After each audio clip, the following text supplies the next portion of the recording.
జై శ్రీరామ్ అండి. భారత్ మాతకి జై. 2024 భవ్య రామమందిర నిర్మాణం ప్రారంభోత్సవం జరుగుతుంది. ఈ రామమందిరం నిర్మాణం జరగడానికి అంటే ఈ మందిరం మాది మాది మాది అని చెప్పడానికి ఎంతోమంది హిందూ బంధువులందరూ కూడా అయోధ్య వెళ్ళారు, యుద్ధాల్లో పాల్గొన్నారు.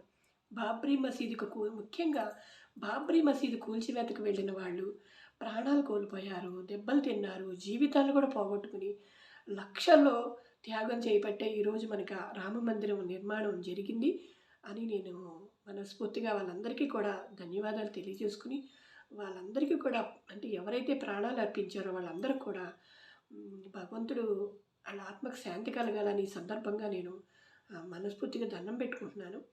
అందులో అంటే ముఖ్యమని చెప్పలేం కానండి, కొంతమంది ప్రాణ త్యాగాలు చేశారు. అందులో కొటారి కాస్మెటిక్ అని